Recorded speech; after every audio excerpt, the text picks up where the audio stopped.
அடுத்த பாடல் 1079. தென்னன் திருநந்தி சேவகன் தன்னோடும். இது முதலடி. இப்ப தென்னன் என்று போன பாடெல்லாம் முடிச்சிடுறாரு. தென்னனும் மாமி அப்படின்னு முடிச்சாரு. திருப்பி அங்கிருந்து தென்னன் அப்படின்னு ஆரம்பிக்கிறார். அப்போ மன உறுதியோடு இருக்கக்கூடிய அந்த சாதகர் யாரு? வைரவி மந்திரத்தை இறைவன் உபதேசம் பெற்று 27 நாட்கள் ஜபம் செய்து அந்த மன உறுதி, தர்மம் என்று சொல்வதை கடைபிடிக்கக்கூடிய அந்த உறுதியான மனநிலையோடு இருக்கக்கூடியவர் தென்னன். அவரு இப்போ வைரவி மந்திரத்தை தான் பெற்றிருக்காரு. சாதகம் மட்டும்தான் செஞ்சிருக்காரு. இந்த ஜபம் மட்டும்தான் செஞ்சிருக்காரு. இறைவன் வகுத்த அறம் என்பது, தர்மம் என்பது ரொம்ப பெருசு. வேதத்தை யாரும் முழுசா படிச்சு தெரிஞ்சுக்க முடியாது. அப்ப இவர் எப்படி தர்மம்ன்றது என்னன்னு தெரிஞ்சாதானே கடைபிடிக்க முடியும். தர்மத்தை தான் கடைபிடிக்க போனோம் அப்படின்னு சொல்லி மன உறுதி வந்துடுச்சு. ஆனால் உலக சூழ்நிலையில் பார்க்கும் பொழுது பல நேரங்களில் எது தர்மம் என்று எப்படி அவரு தெரிஞ்சுக்குவார். உதாரணத்திற்கு ஒரு தண்ணி ஒண்ணு அடிச்சுட்டு போகுது, உள்ள 2 விதமான உயிர்கள் அடிச்சுட்டு போகுது. ஒரு மனுஷன் ஒருத்தன் போறான், ஒரு ஆடோ மாடோ ஏதோ ஒண்ணு அடிச்சுட்டு போகுது. எதை காப்பாத்துறது? அப்ப அவருக்கு எது ரெண்டையுமே காப்பாற்றணும் முறைப்படி. ஆனால் சூழ்நிலை அப்படி இல்லை. வேகமா போற தண்ணி, அவர் எதையாவது ஒன்னதான் காப்பாற்ற முடியும். இதுதான் அவருக்கு இருக்கக்கூடிய இப்போதைக்கு இருக்கக்கூடிய நிலைமை.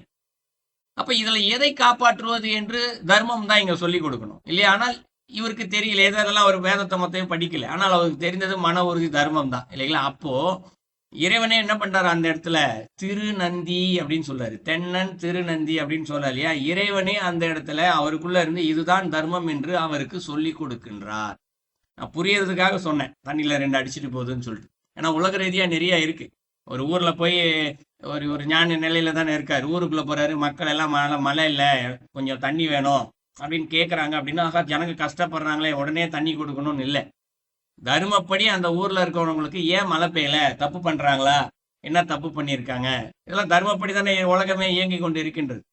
அப்ப அந்த தர்ம மழை இங்க கொடுக்கலாமா வேணாமா? ஏன்னா இவருக்குள்ள இப்போதைக்கு வைரதேவி உள்ள இருக்கா, 5 பூதங்களும் அடங்கி இருக்கு இல்லைங்களா? அப்ப அவரால் மழை வர வைக்க முடியும். ஆனால் இறைவன் அங்க அவருக்கு உபதேசம் செய்கின்றார், இதை நீ செய்யலாம் என்று.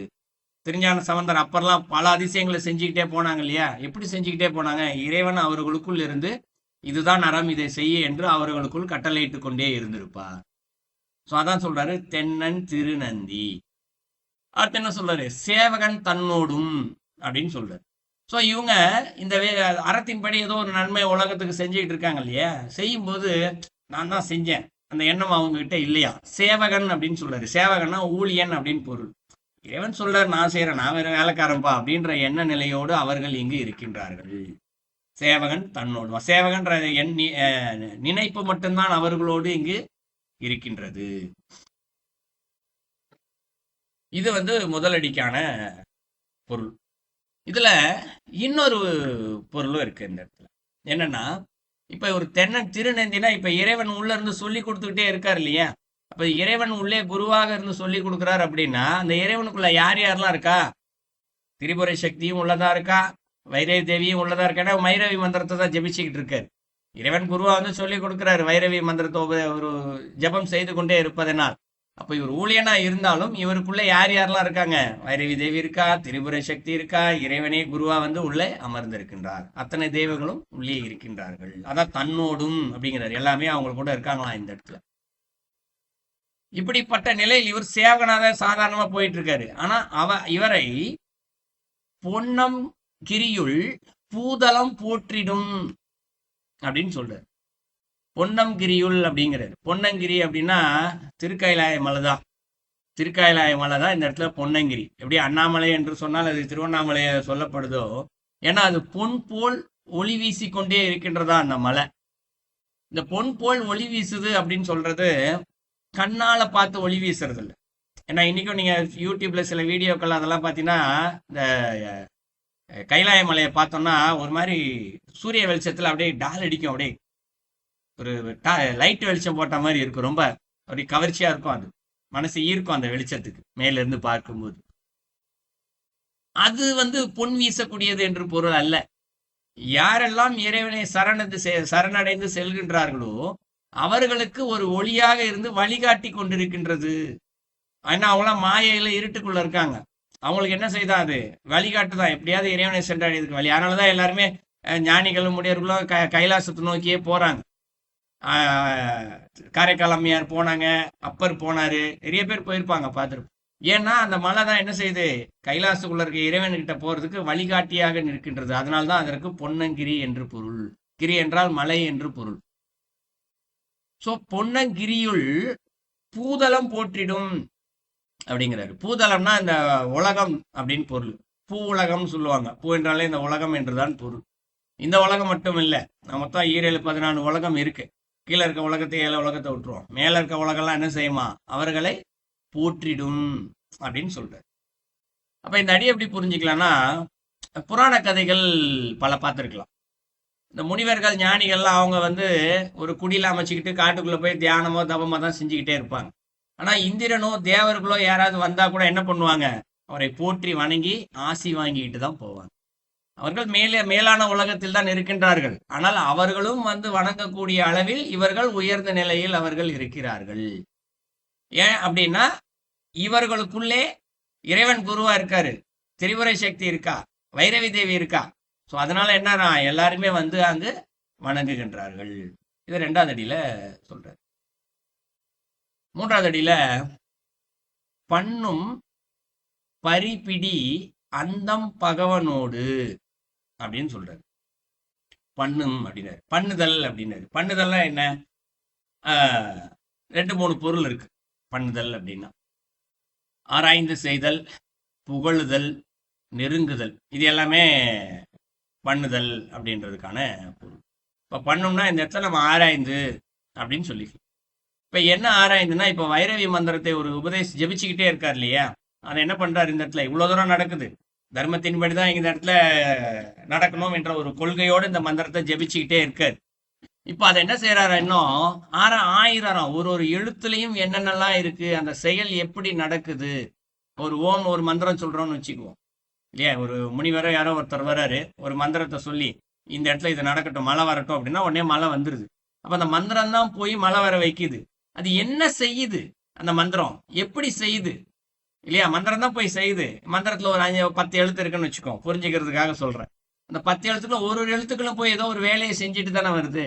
அப்ப அது என்னென்ன செய்யுது அப்படின்னு தெரிஞ்சுக்கணும்னா ஒரு எழுத்தையும் இங்கு ஆய்வு செய்ய வேண்டும் இல்லையா. அப்ப அந்த பண்ணும் என்று சொல்லப்படுகிறது முதல்ல அந்த மந்திரத்தை ஆராய்ச்சி பண்றது. ஆராய்ச்சி செய்து இந்த இடத்துல அந்த ஜெபிக்கணும். எப்படி ஜெபிக்கிறது, இந்த இடத்துல பரிபிடி அந்தம் பகவனோடு அப்படின்னு சொல்றாரு. பரி என்றால் இந்த இடத்துல குதிரை என்று பொருள். குதிரை வேகத்திற்கு உவமையாக சொல்லப்படுது. மூச்சு காற்றுதான், வேறொன்றும் அல்ல. இப்போ ஒரு மூச்சு காற்றோடு சேர்த்து ஜெபிச்சுக்கிட்டே இருக்கும் இல்லையா, அந்த வைரவி மந்திரத்தை அவர் ஜெபிக்கிறாருன்னு சொன்னோம். சூரியகலை சந்திரகலை, இடது மூச்சு காற்று வலது பக்கம் மூச்சு காற்றுன்னு போன பாடல பார்த்துருந்தோம். அதோடு சேர்த்துதான் இவர் ஜெபிச்சுக்கிட்டே இருக்காரு இந்த இடத்துல அந்த மந்திரத்தை. அது அந்தம் பகவனோடு அப்படின்னு சொல்றாரு. இப்ப பகவன் அப்படின்னா தேவன் அப்படின்னு பொருள், அந்தம்னா எல்லை அப்படின்னு பொருள். அப்ப மூச்சுக்காற்றினுடைய எல்லை அப்படின்னு புரிஞ்சுக்கலாம். இது எப்படி புரிஞ்சுக்க முடியும் அப்படின்னா, இப்போ மூச்சு காத்த விடுறாரு. மூச்சு காத்த விடும்போது நம்ம போன பாடல்ல சொன்னோம், ரொம்ப கடினம். நான் கொஞ்சம் முயற்சி செய்யறேன் இந்த 3வது அடியை புரிஞ்சுக்கிறதுக்கு. இப்போ சாதாரணமா பார்த்தோம்னா நம்ம மூச்சு காத்த ஜெபிக்கும் போது, இப்போ போன பாடல்ல பார்த்தோம், மூலாதாரம் வரைக்கும் சூரியகலை சந்திரகலை 2உடைய மூச்சு காத்தும் குண்டலிக்கு போய் நெருப்பை உந்தி தள்ளுது அப்படின்னு சொல்லியிருந்தோம். அது என்ன பண்ணுது, ஒரு சக்கரத்துக்காக போகும் அப்படின்னு சொல்லியிருந்தோம். இப்போ மூச்சு காத்து ஒரு சக்கரத்துக்கும் போயிட்டு 7வது சகசரதளத்துக்கு போயிடும்.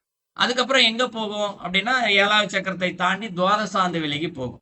துவாதசாந்த வெளியை தாண்டி எங்க போகும், சந்திரமண்டலம். 3 மண்டலம் சொல்லுவாங்க, அக்னி மண்டலம், சூரிய மண்டலம், சந்திர மண்டலம்னு 3 மண்டலங்கள் உண்டு. அக்னி மண்டலம்னு சொல்லப்படுறது மூலாதாரம், சூரிய மண்டலம் சொல்லப்படுறது துவாதசாந்த வெளி, நம்ம தலையில இருந்து ஒரு 1 அடி உயரத்துல இருக்கு.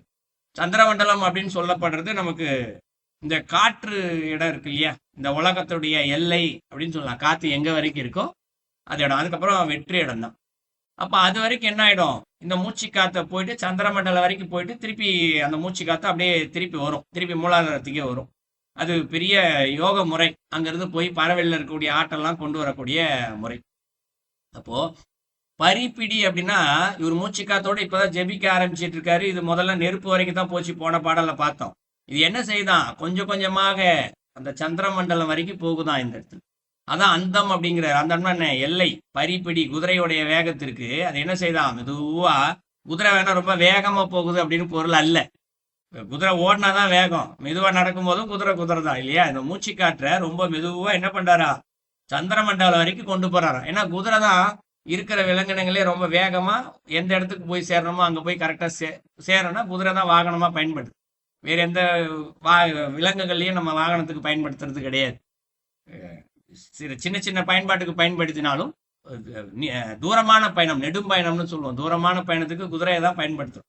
அப்ப அந்த நெடும் பயணத்திற்கு குதிரை பயன்படுத்துற மாதிரி இந்த மூச்சுக்காற்றை வைத்து நெடும் பயணம் எங்க போகுது? சந்திரமண்டலம் வரைக்கும் போகணுன்றதுனால அந்த இடத்துல பரி அப்படின்ற வார்த்தையை பயன்படுத்து. அப்ப குதிரை அந்த வேகத்துக்கு பிடினா பிடித்தல் இல்லையா? பரிப்புனா பிடித்தல். அப்ப அந்த மூச்சுக்காற்றையோடு மந்திரத்தை ஜெபித்து அதை பிடித்து கொண்டு சந்திரமலை வரைக்கும் அதனுடைய எல்லை வரைக்கும் சென்றால் அங்க யார் இருக்கா? இந்த உலகத்திற்கு மேல் உலகம் தேவன் சொல்லிட்டார்ல, பகவனோடு அப்படின்னு சொல்றாரு, இறைவன் தான். ஸோ அவர்களை சென்று பற்றும் வரைக்கும் அந்த சாதகத்தை அவர் செஞ்சுக்கிட்டே இருக்காரா இந்த இடத்துல. அடுத்த அடியில் என்ன சொல்றாரு? உண்ணும் திரிபுரை ஓதி நின்றானுக்கே அப்படின்னு சொல்றாரு. யார் ஒருத்தருக்கு அந்த நிலை கிடைக்குது? தேவன் என்ற நிலைக்கு வரைக்கும். ஏன்னா மேல இருக்கிறது தேவன் சொல்லியாச்சு.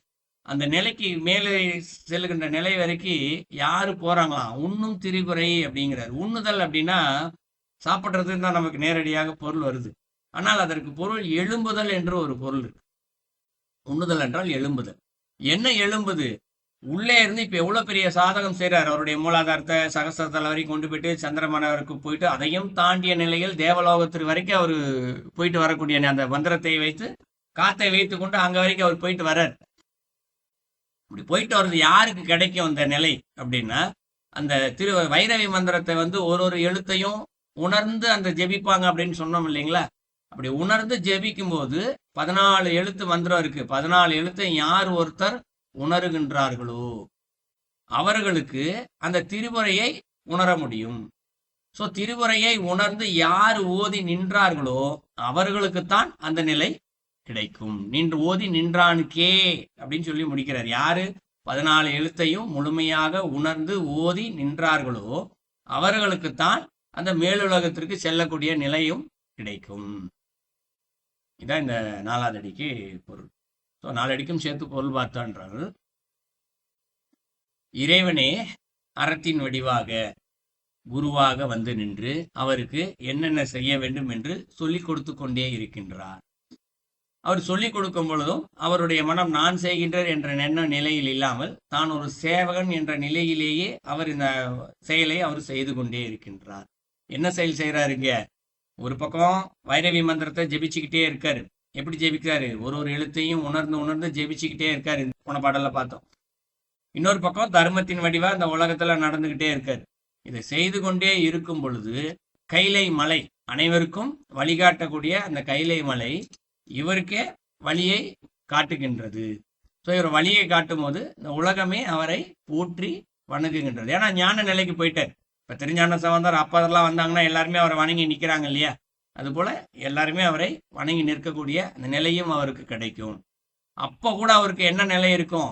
தான் சேவகன் என்ற ஒரு மனநிலை தான் இருக்கணுமே தவிர்த்து நான் செய்கிறேன்ற என்ன நிலை வந்துச்சுன்னா இறைவன் உடனே அவரை சாதாரண மனிதரை இறக்கி உட்கார வச்சிருவார். ஞான நிலையில இருந்து இறக்கி உட்கார வச்சிருவார். ஒரு வினாடியும் சோதனைகள் அங்கே இருந்து கொண்டேதான் இருக்கும். அந்த நிலையில் அவருடைய மூச்சுக்காற்றை ஆராய்ந்து வைரவி மந்திரத்தை தொடர்ந்து ஜெபித்து கொண்டே இருக்கும் பொழுது அவருடைய மூச்சுக்காற்றானது மூலாதாரத்திலிருந்து சகசிரதலம் சென்று சூரிய மண்டலம் சென்று சந்திரமண்டலம் சென்று அதனையும் தாண்டிய நிலைக்கு அவரால் செல்ல முடியும். தேவன் என்ற நிலைக்கும் செல்ல முடியும். சாதாரண மனிதன் என்ற நிலையிலிருந்து தேவன் அந்த நிலைக்கு அவரு போறாரு. யாருக்கு போக முடியும் அப்படின்னா, இந்த மந்திரத்தை 14 எழுத்து மந்திரத்தை முழுவதுமாக உணர்ந்த பின்பு அப்போ ஒரு எழுத்து என்னென்ன செய்யுதுன்றது தெரிஞ்சுக்க முடியும். உதாரணத்துக்கு சொன்னா இல்லைங்களா, ஒரு மழை பெய்யுதுன்னா மந்திரத்தை சொன்னா மழை பெய்யும். மந்திரத்தை சொன்னா மழை ஒரு எழுத்தும் போய் ஏதோ ஒரு செயலை அங்க செய்து விட்டு வருகின்றது. என்னென்ன செயல்லாம் அது செய்து அப்படின்றது அவங்களால தெரிஞ்சுக்க முடியும். இப்ப எழுத்துக்கள் தான் செய்கின்றதா என்றால் இல்லை. எழுத்தாக இருப்பது யார்? திரிபுரை சக்தி தான் எழுத்தாக நிற்கின்றார். அப்ப திரிபுரை சக்தியை முழுமையாக அவர் உணர்ந்த நிலையில் இருக்கின்றார். இப்ப யார் ஒருவர் முழுமையாக திரிபுரை சக்தியை உணர்ந்த நிலையில் நிற்கின்றார்களோ அவர்களுக்குத்தான் அந்த நிலையானது கிடைக்கும். அந்த பாடலுடைய கருத்து. தென்னாருடைய சிவனியன் வேலைக்குள்ள ம் முதல் மந்திரத்துல யமன் என்ற கருத்தை எடுத்து தந்தீங்க. ம் இதுல வந்து சிவன், ம் அப்ப தென்னாருடைய யமனுக்கும் சிவனுக்கும் ஈக்குவல் ரைட். அது அப்படி புரிஞ்சுக்க முடியாது ஐயா. அதாவது தென்னாடு வடநாடு அந்த நாடை புரிஞ்சுக்கணும். தென்னாடுன்னா இந்த சைடு இருக்கக்கூடியது. நீங்க நம்ம இலங்கை, தமிழ்நாடு, ஆந்திரா, இப்ப இதெல்லாம் தென்னாடு என்ற பகுதிக்கு வந்துரும். வடநாடு என்பது வராது. ஏன் இதை தென்னாடு வடநாடு அப்படின்னு பிரிச்சாங்க அப்படின்னா, நீங்க வடநாட்டுக்கு போனீங்கன்னா அங்க நடராஜருடைய தத்துவமே கிடையாது. நடராஜர்னா யாருன்னு கேட்பாங்க, அவங்களுக்கு தெரியவே தெரியாது. அங்க வந்து சிவனை தான் ரூபமாக வச்சு வழிபட்டுக்கிட்டு இருப்பாங்க. லிங்க வழிபாடு உண்டு. நடராஜர்னா அவங்க பல பேருக்கு தெரியாது. தென்னாட்டுலதான் நடராஜர்னா எல்லாருக்குமே தெரியும் இங்க. ஏன்னா இங்கதான் சிதம்பரத்துல வந்து நடராஜர் இருக்காரு. இங்க 5 தொழில்களையுமே சேர்த்து செய்யக்கூடிய இறைவன் தான் இந்த இடத்துல நடராஜ பெருமாள். நீங்க வட இந்தியாலாம் போயிட்டீங்கன்னா அவங்க உருத்திரர் என்ற ஒரு ரூபத்தை தான் ருத்ர பூமி அப்படின்னு சொல்லுவாங்க. நீங்க காசி எல்லாம் பாத்தீங்கன்னா, ஏன்னா ருத்ரர் அங்கதான் இருக்காரு. இறந்த சுடல்கள்லாம் இருக்கிறாங்க இல்லையா. சோ வடநாட்டுல இருக்கிறவங்களுக்கு தெரியாது, தென்னாட்டுல இருக்கிறவங்களுக்கு தான் நடராஜ பெருமானு தெரியும் என்பது ஒண்ணு. இரண்டாவது, இறைவனை சென்று அடைவதற்கு கைலாசம் எப்படி ஒரு பாதையாக இருக்கின்றதோ, கைலாசத்துக்கு போறதுக்கு அங்க ஒரு சூட்சும துளை இருக்கிறது. நான் பலமுறை வகுப்புல சொல்லியிருக்கேன். அந்த துளை வழியா கைலாசத்துக்கு போயிடலான்ற மாதிரி இங்க தென்னாட்டிலையும் சிதம்பரம் ஒரு சூட்சும துளையாக இருக்கின்றது. அப்படிதான் மாணிக்க வாசகர் உள்ள போனாரு, திருநாளை போனார், இன்னும் பல பேர் உள்ள போயிருப்பாங்க, நமக்கு தெரியாது. இத்தனை பேரும் உள்ள போனாங்கல்ல. இப்போ இங்க ஒரு துளை ஒன்று இருக்கு. அதான் தென்னாடுடைய சிவனே அப்படின்னா நடராஜ பெருமாள் இருக்கக்கூடிய இடத்தை தான் சொல்றாங்க. நடராஜ பெருமாள், நீ இந்த இடத்துல ஒரு சூட்சும தொலைய வச்சுக்கிட்டு இங்க இருக்கிறியப்பா அப்படின்னு சொல்லிட்டு படிக்கிறாங்க. அவருக்கும் யமனுக்கும் இங்க சம்பந்தம் இல்லையா. யமனுக்கும் தென்னவன் சொல்லி வச்சிருக்கு. கிடையாது. நல்லா கவனிங்க. தென்னவன் என்ற வார்த்தையை பயன்ல தென்னன் அப்படின்னு மட்டும்தான் சொன்ன. தென்னன் என்பது வேறு, தென்னவன் என்பது வேறு.